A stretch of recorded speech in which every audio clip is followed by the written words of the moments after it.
not efficient. That's not efficient. Where's the chopsticks at? I can't ask this question until I get the answer for this question. It's your birthday. I don't care. Yeah, $8 for chicken rice is unacceptable. As soon as you put your indicator on, we'll speed up. Oh. Hi everyone and welcome back to my channel. I'm joined today by Justin. Since he has a broken ankle and nothing else to do, what better way to No, I have other things to do. She's dragged me aside and said, have you got 1 hour? 1 hour to spare to sit down with me and film a video. We haven't done a video together in ages about Singapore. So today we're going to be talking about Singaporean quirks and habits that we have adopted living here for the past 4 years. I think there's quite a few. So living in another country, I think it's just inevitable that you're going to pick up different quirks and habits. Do it unconsciously, like subconsciously. Subconsciously, yeah. So you don't intend to do it, you just do it. And even some of them I frowned upon at first and now I do them myself. Yeah. So before we get started, if you are new to my channel, be sure to hit the subscribe button below if you want to see more from me, and give this video a big thumbs up if you enjoyed it. Okay, so the first point I can think of is back home in the UK, if we wanted a glass of water, we would always get a cold glass of water. Also because the water from the tap would always be cold. Yeah, always. But in Singapore, I feel like we always drink either room temperature water or hot water instead of cold water. This is something that I used to look at my uncle. He used to have hot water like from the kettle.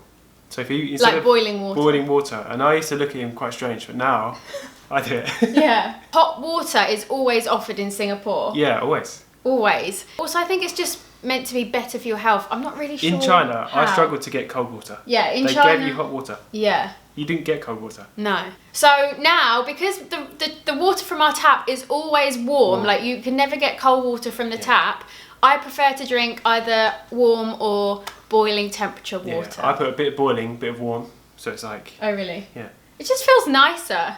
Although when it's like boiling outside, you still do want a glass of like freezing cold ice water. Maybe. So yeah, comment below and let me know if you prefer to drink room temperature, boiling water or cold water. Do you put your water in the fridge or not? Yeah. Yeah. Yeah, because when we first moved here, we were putting put water in the fridge. Now? But now we don't. No. So weird. The next one is chop. Chop. Never done it. Are you serious? Yeah. I do it all the time. I don't agree with it. Okay, there is a debate whether like people agree with it or not. I don't. Why not? Why not? I think... You think it's like selfish? More like you could have tissue there for 30 minutes. Yeah. You think, what? That's not efficient.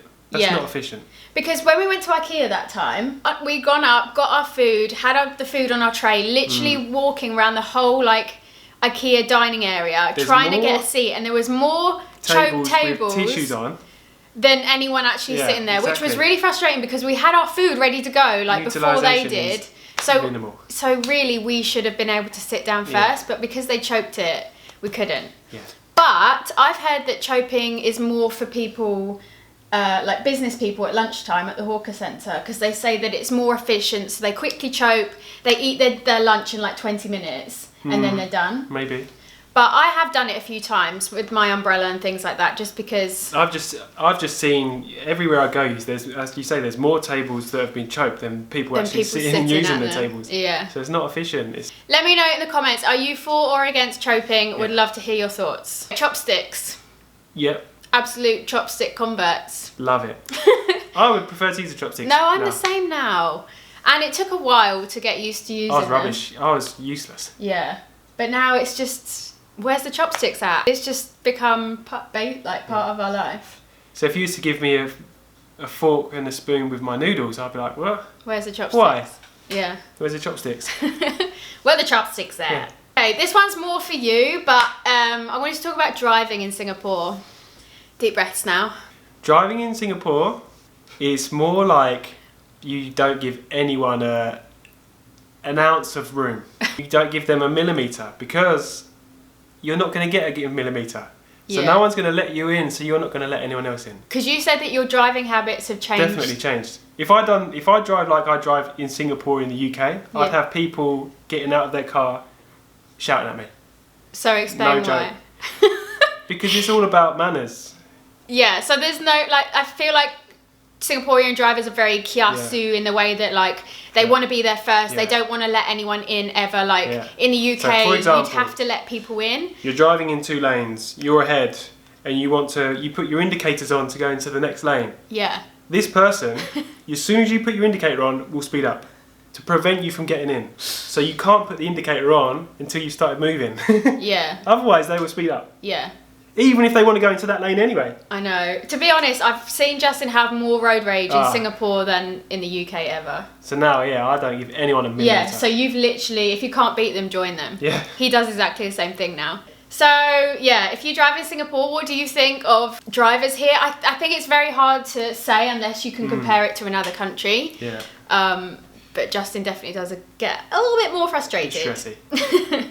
Carrying umbrellas in the sun, I feel like I've mentioned this so many times, but when I first moved to Singapore, I thought everyone that carried an umbrella in the sun was crazy. I was like, why would they do that? Why wouldn't they want to get a tan? Yeah, because it's that mentality, even if you're walking down the street, if there's a bit of sun, you would walk in it and think, I'll get a bit of colour. Because we were so used to like not having the sun. You We think, were I'll so get a bit of colour, I'll deprived. get in the sun as long as I can. Yeah. But now, I'll look for the shade. It's same. Yeah. I carry an umbrella. I don't want the sun in my face. I'm going to age really fast. I already have. All my Singaporean friends used to be like, oh no, skin cancer, la la la. I used to think they were crazy, but they're actually not crazy. They're not. The sun is dangerous. That's why Singaporeans look so young. They look so young. Just look at Australians. Oh, it kills me. Apologies to any Australians, but yeah, maybe you shouldn't say that. Australians love the sun, and you can tell. You can. But it's the same in Britain. The British would look the same. I know. On the subject of that, I don't sunbathe anymore. And when I first moved here, I was an absolute sun worshipper, wasn't I? I was sunbathing at every chance I could to get a tan. And now I don't, because the same reason, like, it's just... You got to, because Singapore is so close to the equator, it's dangerous. UV index is so high. Yeah. So getting the sun here, although it might be 30 degrees here and you say, oh, it's 30 degrees in the UK, the UV in the UK is so much lower than in Singapore. I know. So it's dangerous. You shouldn't do it. It is. Okay, eating heavy meals for breakfast. Yeah. Like, normally back home we'd have cereal or a piece of toast. Yeah, something light. To be fair, you'd have kaya toast here, but you especially... No, but you'd have kaya toast with eggs. Yeah, with eggs. And all sorts of stuff. But to be fair now, you mainly have big meals for breakfast, right? Yeah. Bee hoon, I could have rice with nuggets, I could have anything. Did any of you guys see his working in Singapore video? Oh my god, that breakfast he had looked so awful. Well, I like it. Chicken nuggets for breakfast. Yeah. I'll link it up here in the icons if you want to check it out. So before we moved here, if I was to look at that, I think that's dinner. That's not breakfast. It's too much. Yeah, it's too much. But like eating rice and noodles for breakfast just becomes the norm. Yeah. Eating rice every day. Not so much for me since I'm on a low carb lifestyle, but you definitely have rice always. like 3 times a day. Another one is leaving our laptops and phones out in public places. Never ever would we do that back home. Yeah, so even say I had to pick up a visa the other day in the city. Yeah. So I thought, I've got 30 minutes to wait. I went to a coffee shop, sort of an outdoors one. I had my bag, my laptop, everything. I thought, even my wallet and my phone, put it on the table. And I thought, it's only 10, 15 metres away. Yeah. It's fine. You would never do that in the UK. Never. That would be gone. I mean, maybe we have way too much trust in Singaporeans, but we haven't had any bad experiences yet. Like, even the other day, I was at the coffee shop. I did the same thing. The toilet was like a few metres away. And I was like, do I just leave my laptop here? Yeah. I'm sure no one is going to touch it. And I risked it. I went to the toilet, came back, absolutely fine. Yeah. But never, ever at home could we ever do that. It would be gone. To the point where when we go home, Justin's like, put your phone in your pocket, do this, do that. Because you just put so much trust, you have so much trust in people here that they won't do anything bad or take your stuff. Yeah.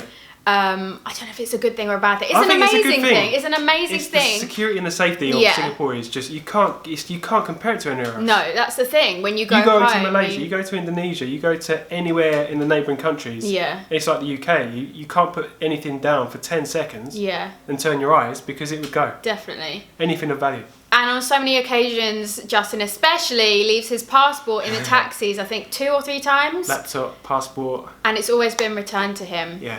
So So thank you, Singapore, for being so amazing. Yeah. Oh my God, even the other day, I was walking down the road and $8 fell out of my pocket. Where I was walking, it was like a bit of a construction site. So all of the Bangladeshi workers were around. And one of them came running up after me and I couldn't quite understand him, but he was like, wait, my friend's coming. And I was like, what's going on? And his colleague came walking up to me with the $8 in his hand saying, you dropped this. And I was just like, oh my God, you've literally ran all this way to hand this back to me. I let him have it in the end because I just thought I was so sweet. Like, didn't just pick it up and put it in his pocket. Yeah, so honest. So yeah, bless him. The next one is being a cheapskate.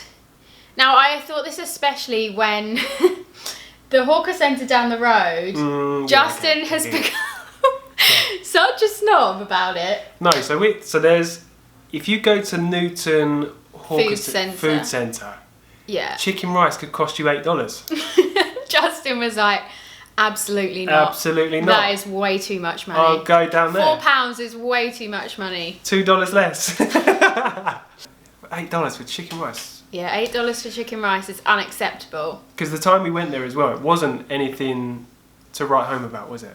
No. I wasn't a big fan. No. I pay $3 at work and it's nice. So to pay $8 and it'd be worse. Outrageous. You could go to the Michelin star one and get it true. Cheaper than that. That's true. This is a silly one, but I now say wah instead of wow. Yeah. Have you noticed me doing that? Yeah, I say wow as well. Wow. I think it sounds so much better than saying wow. Yeah. Mine's more like a wah. Wah. Wah. Yeah, I love saying that. Yeah. And then the same with the happy birthday thing I've mentioned before. But clap. Do you not? No. Literally now when I sing happy birthday, I always clap. Which is, I found out is a Singaporean thing. We definitely don't clap when we sing happy birthday in the UK, do we? Never. Never. You clap at the end. People would look at you and like... Yeah. But now I'm just like, happy birthday to you. So another one is you change the way you speak. Oh, Justin is king of changing the way he speaks. So you have to change the way you speak to be understood in most cases. Mm-hmm. So yeah, some words that you would say, you have to change the way you would speak it. So your accent goes. So my accent here is not my accent. Yeah. As soon as I go home... Poof. Do you think? Yeah, definitely. But I've said before, Justin's English has definitely changed. Which I don't think is a good thing. But otherwise I'm not understood. Yeah. But your English is like broken now. Broken, yeah. Broken. Not but necessarily it's not, a good thing. So before it was consciously changing the way I speak to think maybe they'll understand that. Yeah. But now... It's just like a habit. It's a habit, yeah. Yeah, especially when I'm assimilate texting. with everyone else to speak in the same pattern. Definitely. So that everyone doesn't get confused. Because I've had so many scenarios where I've said it how I would natively say it and it's been miscommunicated. And then it's caused problems. Yeah. I've said, I didn't ask you to do that. And then, of course. Yeah, so literally no choice. No choice. But to change the way you speak. Yeah. So another one for me is to do with working. Okay. So it's more, if you get an email or if you get an inquiry or if you get a question, you have to answer it as soon as possible. Really? Doesn't matter if it's Saturday, a public holiday, you have to answer it. Oh, you mean you feel obliged to? Obliged to. Yeah, of course. In the UK, say it was Friday afternoon, you'd never send an email on Friday afternoon. And you are never going to get a response until Monday. Yeah. Never. You always find that they switch off. People email at like 6:30 on the dot. It's like they've had the whole day to email. They've had the whole day to do it. But they email at the very last minute at the end of the day. Because they know they'll go home and then they don't have to do it until the next day. Yeah, that's so annoying. So they might have the email ready, but they won't click send until it's past the point where they know they're going to go home anyway. Yeah. But Singapore is not like that. Through the weekends, it's what you're trying to say. Like, you never switch off with work. And through holidays. Always. Always on call on holidays. But I think it's just the Asian culture. Yeah, oh, but 100%. I like it like that. Do you? If I want an answer, I don't want to wait 4 days for an answer. Yeah, but then there's no work-life balance. That's urgent to me. If I've sent that email and asked that question for a reason, I'm waiting everything else, that's like a bottleneck. I need the answer to that before I can progress anything else. Yeah. So if I have to wait 4 days, that delays everything else by 4 days. I can't answer this. I can't ask this question until I get the answer for this question. Yeah. So you like how everyone is 4 always... days there. Yeah. But here, it's so fast. I can have all of my, I can ask everything in the morning and everything be set by the evening. Yeah. It's efficient, I like it. Alright. Maybe that's just me. So when we eventually go back to UK, it's going to be a shock to me. Yeah, you're like, what do you mean And you're I'm not gonna answering your emails on a Saturday? It's your birthday, I don't care. Oh my god. But that will be me. Alright guys, I think we are going to end it there. That's a good amount of points. You're thinking about some more now, aren't you? Yeah. We're trying to think if there's any more. I'm sure there is. Maybe we'll do a part 2 if we can think of them. Maybe. But I would love to know your thoughts on all our points. Comment down below, let us know what you think. And also if you've been living in Singapore, can you relate to any of these things that we spoke about? I think it's really, really interesting. And I think it's inevitable, like I said, you're going to change and adapt to certain things that the country does. But it is just assimilation. You have to assimilate. When in Rome. When in Rome. When in Singapore. Yeah. Do as the Singaporeans do. Alright guys, if you enjoyed this video, please go and give the video a big thumbs up. It really helps me out. Subscribe if you want to see more from this channel. I have tons of videos about my life in Singapore, our life in Singapore. Thank you guys so much for watching as always, and we will see you in the next one. Bye. Bye. Bye. Honey, you can hobble back to your seat now. Got crutches, don't worry about it. Oh, you got crutches. Look how many people they have in there. So they asked us to... Guys, my Singapore ebook is now available on my website. The S Word is an authentic guide to Singapore from an inside outsider. If you would like more information, do click the link in the description. And thank you in advance for supporting me. Hope you enjoy it.